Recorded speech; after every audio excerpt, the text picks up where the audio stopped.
Good morning, and thank you for joining Tackling Returns Ahead of Holiday 2021, Technology-Driven Strategies to Protect the Bottom Line with Navjeet Bhasin, CEO and founder of Newmine, and Diane Randolph, Newmine advisor and former CIO of Ulta. As a reminder, if you have any questions during the conversation, to please use the Q&A function at the bottom of your screen. Now, here is your host, Deborah Weinswig, CEO and founder of Coresight Research. Thanks, Drew. So the last 16 months have really impacted the way all of us shop, and some of it's going to be pretty long lasting, especially with the rise of e-commerce presenting challenges for retailers really with how they manage returns. And this isn't only how they handle them in store, but also online. As this, as we're settling into kind of what many call the new normal, retailer strategies to reduce and manage, more importantly, returns effectively during the holiday season will be even more important to protect the bottom line. And we're seeing in many boardrooms that we're sitting in right now, this is one of the key topics as retailers are preparing for and investing in holiday 21. I'm truly honored to be here today with returns expert Navjeet Bhasin, who many of you know, no stranger to this stage, and technology expert Diane Randolph, who are always looking for, kind of ways to look at, I would say, a topic and turn it on its head. And so, Navjeet really is very creative and does find ways to fund growth and increase profitability. He really is a veteran entrepreneur and an active angel investor. Navjeet has worked in hands-on roles for hundreds of retailers and consumer brands, and he's built his career really as a natural problem solver. I think this is why he and Diane get along so well. And he's focused on sharing insights to navigate the retail industry to really achieve long-term sustained success in a sustainable way. Diane Randolph, for those of you who know her, a true visionary who is recognized for consistently delivering technology and business process innovation that drives real bottom line results and top line as well. Diana served as CIO for two leading retail organizations, Reitmans Canada, for those of you who know it, and Ulta Beauty. She's led innovations in kind of end-to-end supply chain from product development, sourcing, and factory to shelf, and really focused on reducing the cycle for fashion products by 1 week, as well as being instrumental in leading Ulta to dramatic growth and recognition by launching multiple omni-channel distribution centers, achieving dramatic growth in mobile app traffic, and introducing virtual try-on capabilities, which of course have been all the rage in the past year and a half, and really enabling store associates with a full complement of digital tools. So all things that were, as we kind of look back to look ahead, have been critical in Ulta's success. So today we're going to dig into insights about returns in the current retail landscape and how retailers can get ahead, as we mentioned, of holiday 21. So we're going to talk about what did we learn from holiday 20, which was a lot, to how omni-channel, or as we often refer to it at Coresight as new retail, and this increase in e-commerce, and what are the kind of complexities around that, especially as it relates to returns and how technology can really help to mitigate potential roadblocks. Number 3, why is now the time to act in order to ensure the best holiday experience for not only you, but also for your customers? And lastly, number 4, how can reducing returns improve 2021 performance? And once again, maybe as we look back to last year, what did we learn from that? So Navjeet, thank you for joining us today. I'm going to kick it off with a question to you. Thank you, Deborah, for having me. Absolutely. And Diane, thanks for joining us as well. We'll ask you a tough one next. But how have your conversations with retailers changed in the past year? And is there, is this different for kind of a mono brand or vertically integrated retailer versus kind of a multi-brand retailer? Deborah, the conversations have definitely changed dramatically. The conversations we were having in peak 2019 and then middle of 2020, end of 2020, and the conversations, I would say even in February of this year compared to today are all very different. And it's just because, in 2020, retailers themselves did not know what to expect. And as the market started opening up and the consumers getting onto online shopping a lot more than they were doing in the past. E-commerce grew at a tremendous rate, right? And returns grew at the same rate. So retailers weren't really able to predict what to expect in 2020 peak with respect to returns. We all know reverse supply chain was clogged.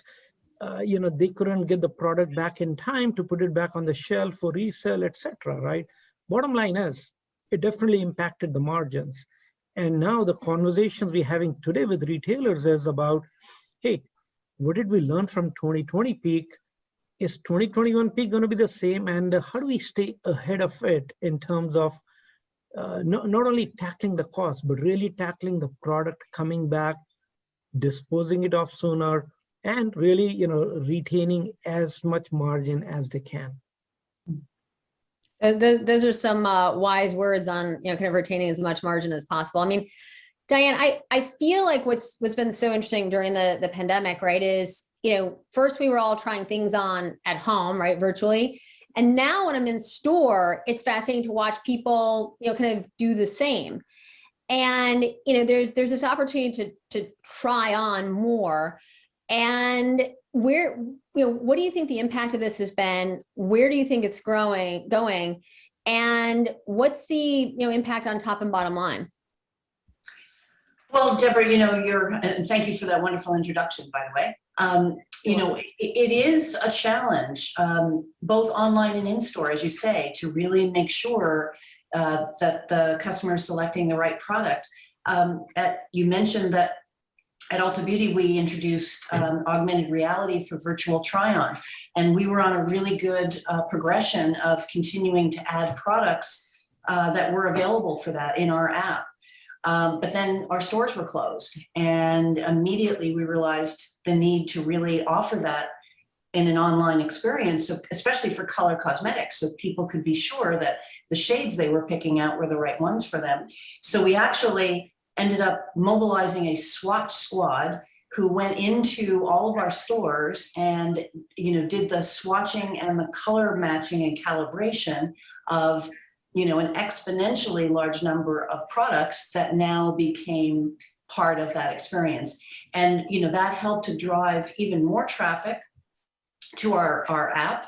And that traffic has remained. People coming into the store, testers are not viable in the same way anymore, right? So even in store, you can't really swab and test for beauty the same way that you did before. So being able to have that on your phone and being able to try it in the store right in front of the product is a great experience. Now for fashion, there's been lots of fit technologies that have been mobilized for online. But really, I think that same type of virtual try-on is going to be critical for people who just don't want to take the time or effort to go into a fitting room, or clearly for online shopping when you're at home.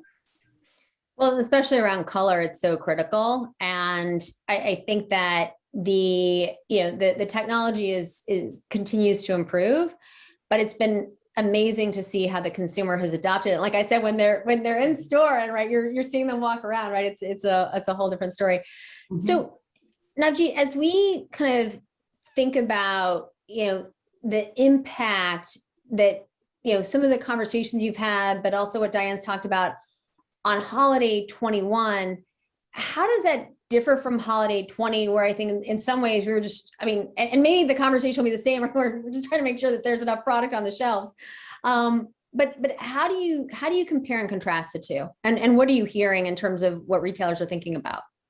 Well, so Deborah, in my conversations, what we're hearing is, right, consumer behavior has changed, period, right?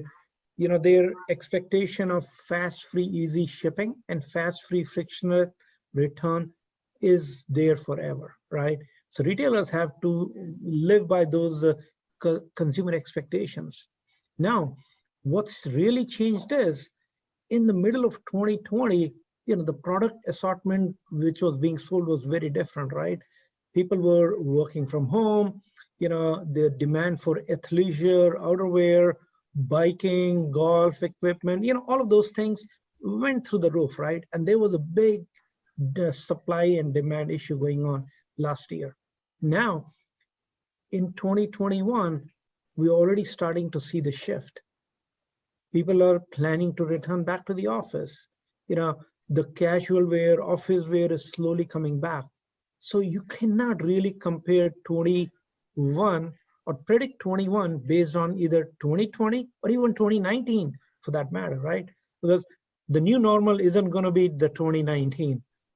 And that's where, things are all up in the air, but retailers still need to use some good judgment to predict, okay, what is the level of risk I'm willing to take for the peak 2021? It's a really interesting point, because what we're starting to hear is that the baseline rate is 2019. And so many retailers are comparing to 2019, but of course, right, from an economic perspective, from just, that was feels like a decade ago, right? And so, Diane, if we think about it in terms of what's happening from a supply chain perspective and everything else, what are you predicting for this holiday season? Well, it's interesting, Deborah, because retail has always been talked about as the blend of art and science, and that's never been more true than now, right? Science and machine learning has now become more ubiquitous and used across more retailers, but you have to have a basis to learn from, right? And so the judgment and the instincts that Navjeet mentioned are critical, because trying to understand what the consumer psyche is like for your particular demographic is going to be critical. So trying to make the bets on what assortment you want to bring in for holiday is, of paramount importance. Do you want to take, less risks, go deeper on, some items you really have that faith in, or really go broader? Those perennial challenges are even more amplified now. And when you throw in the supply chain risks, both in terms of getting the product into your network, and then more importantly, for every retailer to really look holistically at their supply chain network. It's always talked about having the right product in the right place, but that's never been, more important to try to preserve margin that, is going to be challenged by that continued growth of, the online channel, which is just not as profitable, right, as in store. So.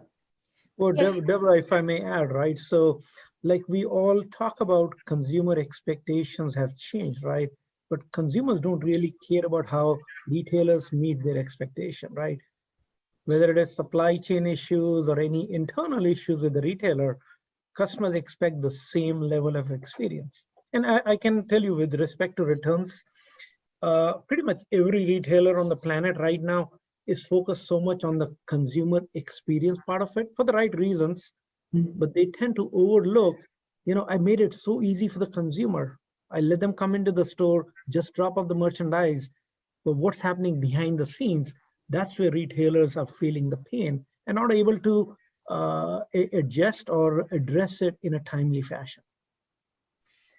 Well, if I can ask a follow-up question to that, right? Boris, right, buy online, return in store is a phenomenal idea. If there is a, almost a graciousness or a, kind of systems in place, and I mean more processes and procedures as opposed to technological systems, to try and kind of, get the consumer to, kind of spend the dollars that they just returned in store. What are you seeing in terms of, the kind of Boris, where we are with that, the impact on the business? And, do you think that there's any opportunity to kind of, if you will, save the sale? Well, Deborah, so, if you remember, right, why was Boris even invented? It was really invented to give customers the convenience of return if they had a store, where they could really walk up to and get their refund faster. Now, what happened is, with the growth of e-commerce, based on surveys we did, 40% of the retailers are struggling to get visibility into what returns are going to come at a particular store location. So it's like they cannot prepare for it ahead of time from an operational standpoint. And, the other bigger challenge they face is maybe they do not carry that particular product or that assortment in that particular store location. So it either ends up in the back office, they need to ship it back to the DC or send it back to the vendor. Again, all of those are the behind the scene operational challenges which eat away the margins.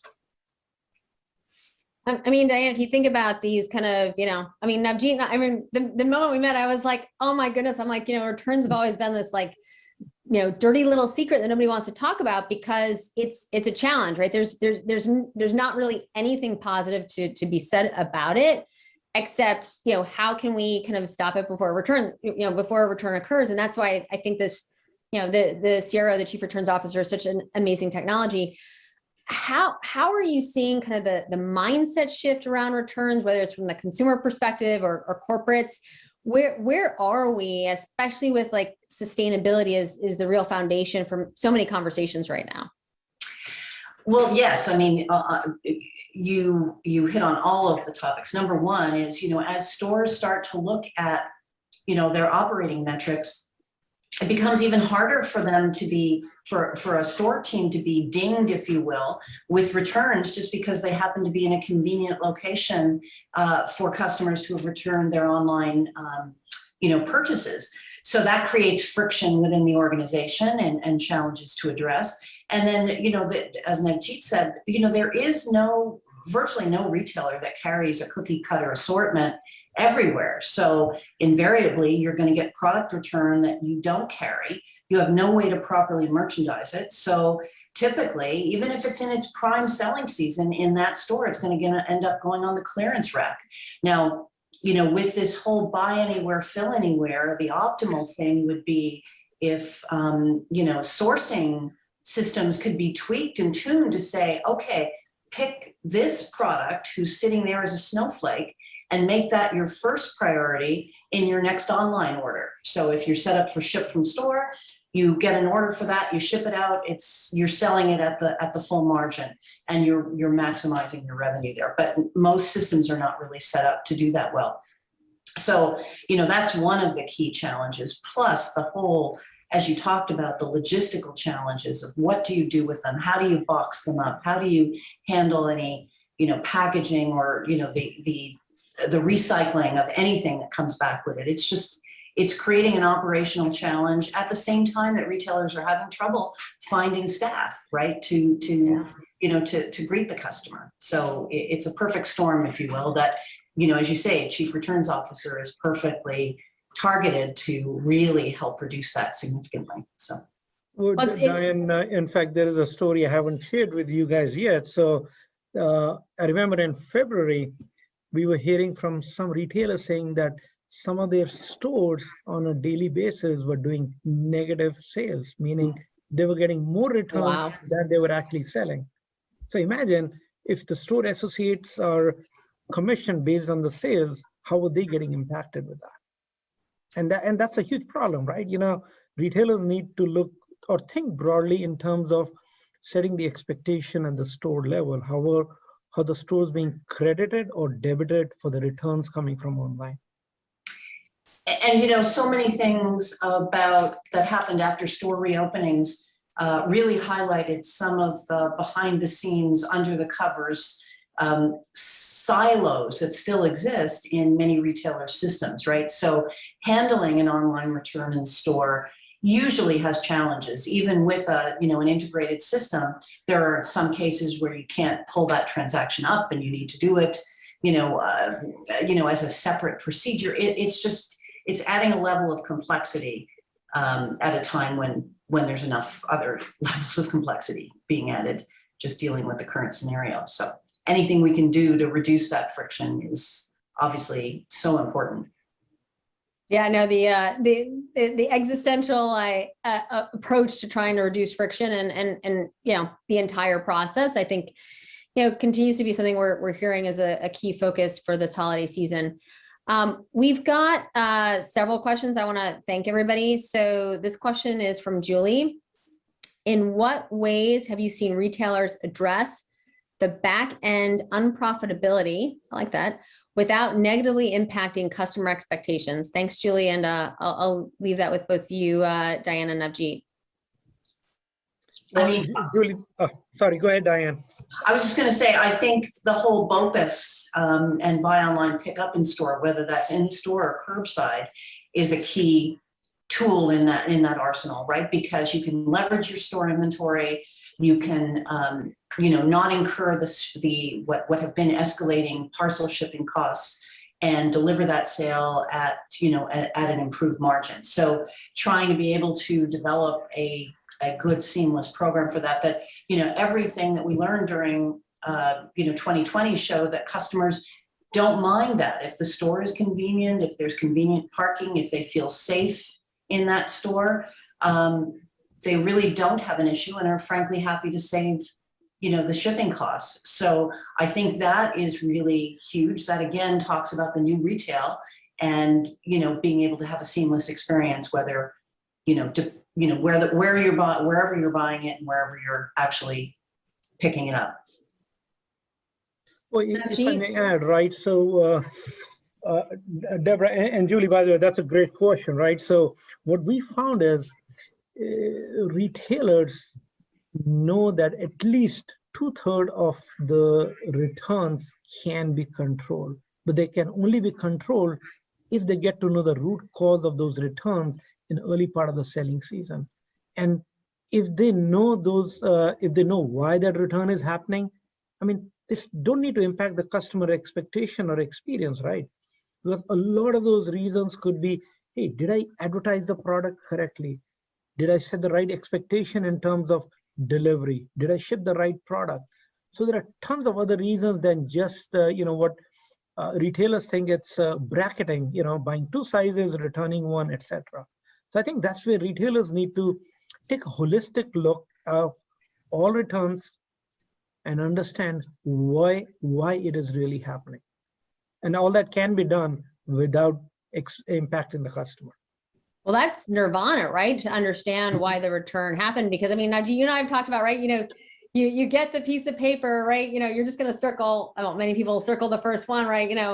Fit or color or whatever it might be. I mean, I think having that insight into the consumer psyche, I mean, that's priceless. Absolutely, right? And see, customers are not always willing to give you the right return reason anyways, right? So you need to go beyond just what the customer is telling you to figure out, hey, there is definitely something going on, right? See, what you cannot control is what the customer is thinking in their head when they're returning. But there are still a lot of other signals, whether it is social media, whether it is product reviews, whether it is the call center interaction. And if you listen to those signals well and apply the right mechanics, apply the right technology, I can bet you can reduce returns. We have many questions coming in, and I want to encourage everybody to ask. This is a good one. Will fit technology support the apparel industry in lowering returns?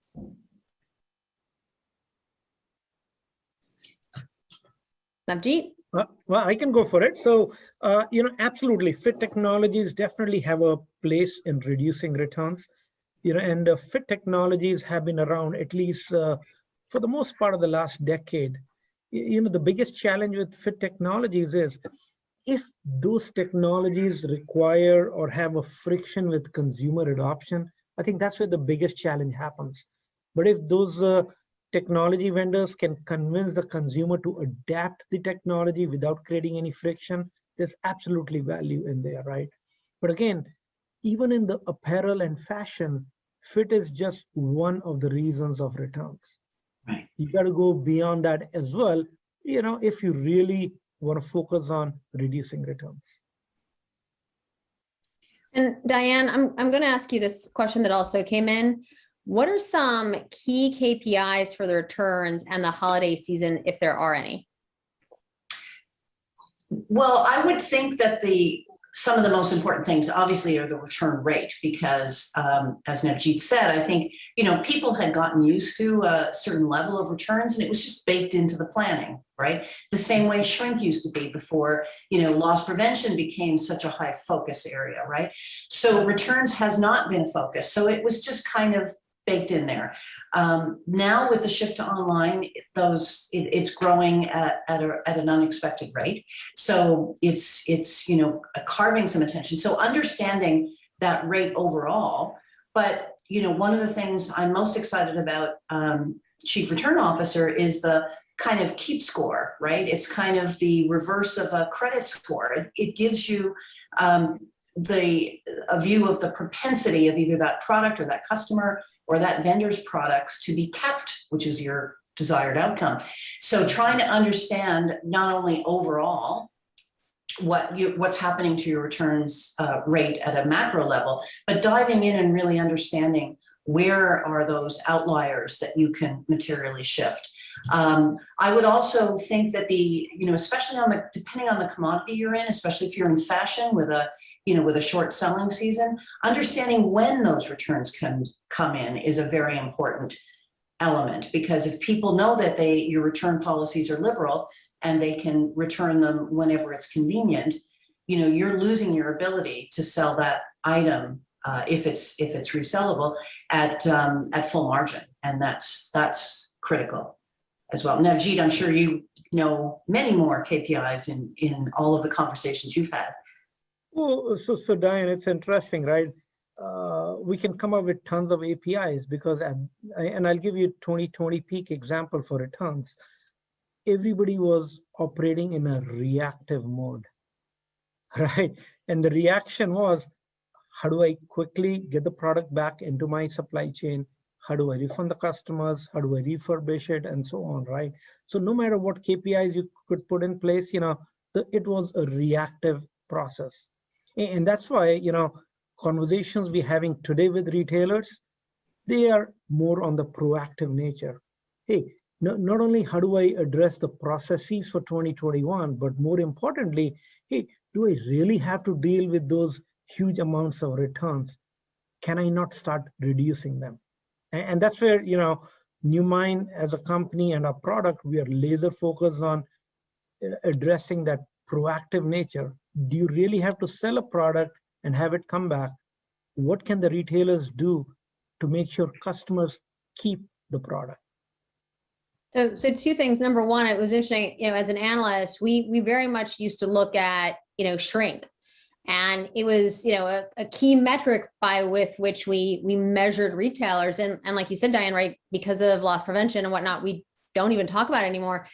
This idea, you know, Navjeet, it's really interesting around the keep score, right? You know, how can we measure retailers, or what should we be asking them? It's you know, I think this may just be the beginning, right, from an analyst perspective, right? I guess I'm going to ask you, what question should we, outside of, are they using the Chief Returns Officer, outside, and do they know Newmine, outside of those two questions, what would be, you know, kind of questions you can help arm us with as we're talking to retailers to ask the right questions? Well, so Deborah, retailers are definitely in the business of making profit, right? And returns impact the profit. I go back to the basics. You know, financially, is the business sound? And the answer is no. Then you know what? Returns is one of those big buckets, especially in the e-commerce. You know, if returns are handled, optimized, reduced, retailers can not only improve their margin, but retain the top line. You know, retailers, if you look at it, right, in their P&L, and even for public retailers, nobody talks about the gross demand, right? Very quickly, they only talk about net sales. The delta between the gross demand and the net sale is a real opportunity. No, absolutely. That's a huge call out. So we're getting a few questions on, and once again, Navjeet, this is for you, and then I'd love to hear the follow-up from Diane. This is a question from Susan. Is the Chief Returns Officer a standalone role or an existing team member, such as a merchant or supply chain, who takes on this additional role? And I think, Navjeet, if you can just talk about that, the Chief Returns Officer is an AI-based software from Newmine, if you can dive into that a bit more, and maybe what your vision is in terms of who owns this. I think that's been one of the key challenges, right? Who owns this in an organization? Well, the reason returns have been a growing problem all along is there was no true owner of returns. And our vision when we started our journey in building our AI software was, and we started about 3 years ago, we weren't predicting there was going to be pandemic, right? We knew returns as a problem which has not been addressed at all. And there is nobody in the C-suite today at a retailer with the title Chief Returns Officer, just because of the right reasons, right? Negative connotations, et cetera, et cetera. And that's why we named our software Chief Returns Officer. Now, who's going to be wearing that hat within an organization? And hey, if it is a private label brand versus a retailer, that owner could be very different. For a private label brand, what we've seen is typically it is the merchandising head who wears that hat. But it doesn't have to be, right? Because returns is everybody's problem within the retail organization. And also depends, the maturity of their retailer to embrace a solution like this. By the way, onboarding is so easy. And, because we understand, if we did not make it an easy solution, retail adoption is going to be a big challenge.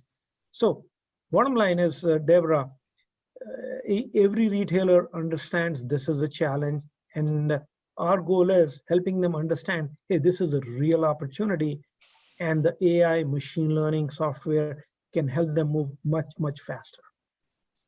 That's helpful. Diane, I'm going to address this question from, and it's a statement / there's definitely a question in here from Renee. And there's just a lot of very passionate questions. I just want to share that with both of you. And you can see frustration and also just, kind of truly like this idea that, kind of reducing returns is such a key component for this holiday season. So Diane, this is from Renee. We need to give customers and brands the tools, the appropriate language, et cetera, to get to the root of the returns problem. No one benefits from returns, however fast, simple, or free, except maybe UPS and USPS. Diane, how do you react to that? Totally agree. As Navjeet said, there isn't a single C-suite officer because returns touches everywhere. It goes back into your vendor network, or which if it's a quality issue that's at the heart of it and the root cause, which vendors or which factories even are having a challenge. If it's quality of packaging and the way it arrives at the customer's door, then which fulfillment centers are, need some attention or revision of processes. If it's not being described properly on the website, and customers are confused, and the reviews that come in, the tool identifies that customer expected something else other than what the product was look like. It belongs to the online merchandising team. So getting at the root cause crosses all parts of the organization. So having a centralized laser focus software that looks at this and then uses workflow to direct the attention to across the organization, all of those different areas, is really what's been lacking. And Navjeet said it has to be easy and it has to have a quick time to value. I used to say that if I had a nickel for every time I heard from a vendor that this particular product was easy to implement, I could retire. Well, I have retired, so but this, Diane, you're hearing it again. But that was a key part of my due diligence in deciding to, work with Navjeet and the New Mind team, is really talking to some of the customers and confirming that, yes, this was easy to bring up and implement. And, yes, there's integration involved, but it's integration that's often usually part of a retailer's existing toolkit of ones that they have already. And you can learn and grow with it. It's not something that needs to be, you need to cover the whole scope in the first go round. So it is a really good, effective way of getting an easy, nothing is easy in this world, but a simple, startup, and being able to see those results and then spread that across your whole organization, because it is an organization-wide problem. It is, and any technology implementation or transformation doesn't mean it has to be long, tedious, excruciating exercise, right? And also, our goal was, hey, it's not about hiring people to solve the returns puzzle. It's really making the existing workforce highly, highly productive. And, in Deborah, I'm sure you hear this all the time, right?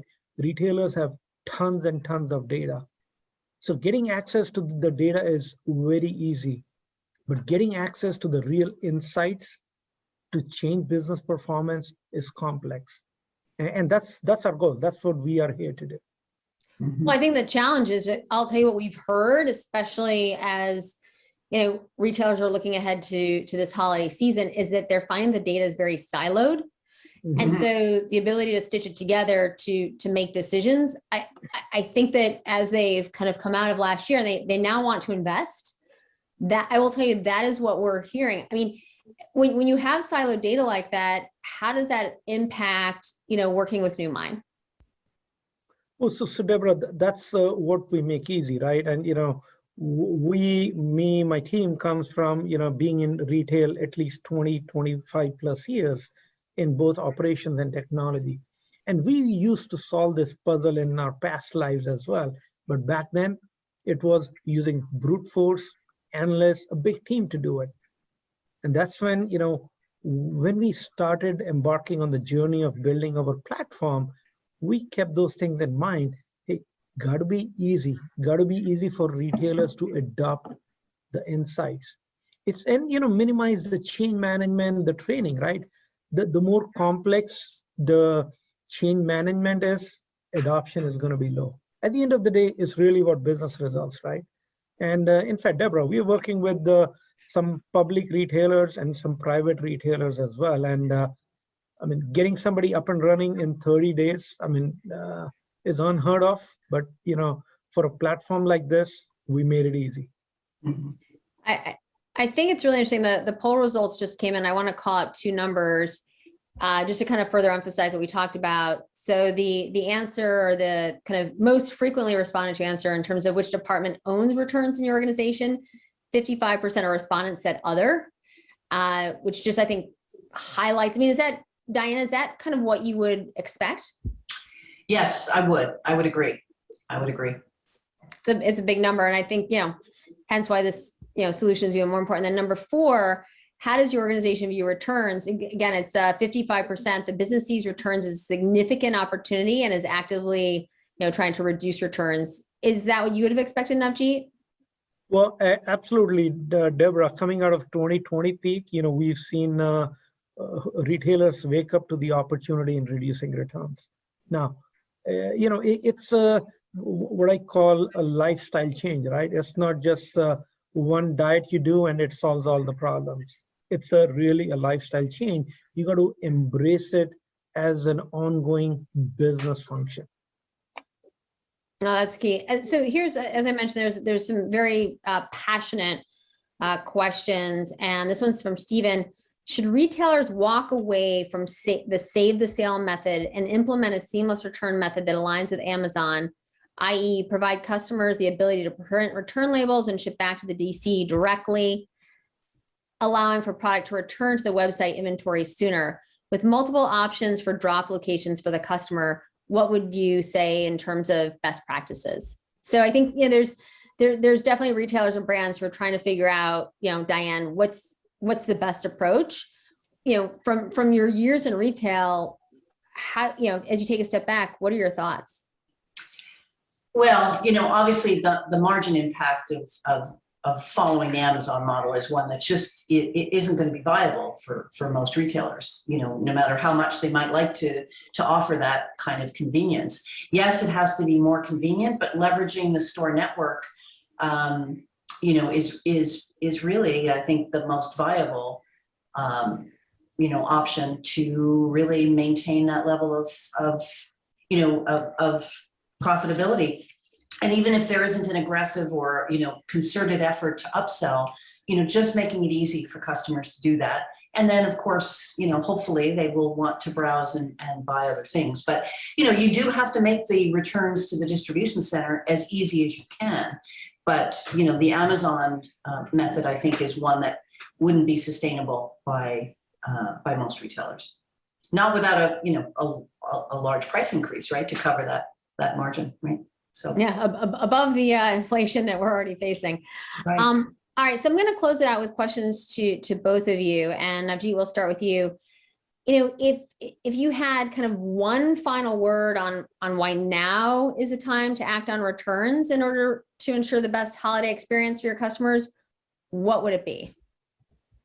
Well, so Deborah, retailers got to focus on making sure their customers keep the product. And based on 2020 peak season, let's not repeat that same problem again. That's going to be my word of advice for the retailers. Hey, and it's not too late at this point in time. It's we're just getting into Q3, so it's never too late. Diane?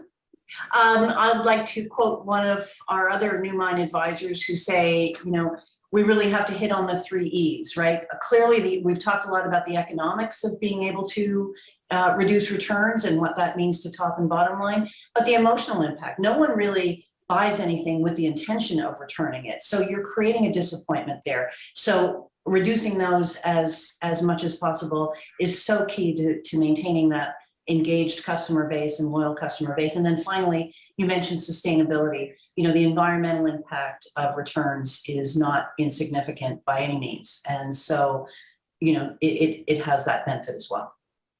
Yeah, I mean, also, this is this idea around reducing returns for many reasons, right? Having greater on-shelf availability, giving retailers kind of certainly better visibility into kind of product for sale, but also this kind of sustainability idea. But I want to encourage people to ask retailers, right? I mean, this is how, from an analyst perspective, we can get things done. Is how are they addressing returns? What percentage are they seeing returned? And how are they thinking about it from a sustainability kind of, if you will, strategy? I think is really mission critical, because if we start to ask questions, then the retailers will start to think about it in a different way, especially if it's coming from investors who are making decisions in terms of investing in company stocks and whatnot. So Navjeet, Diane, obviously you can see we have a passionate group around this topic. I think and I do apologize to those whose questions we didn't get to. Thank you. As we just start to look ahead to the holiday season, I think coming off of Prime Day, we're really getting primed for it. And thank you both so much, and enjoy the rest of your day. And thanks to the audience for the great questions. We really appreciate it. And we appreciate you being here with us. Thank you, Deborah. Thank you, Deborah. Thanks. Bye. See you guys soon. Take care. Bye-bye. Bye. Bye now.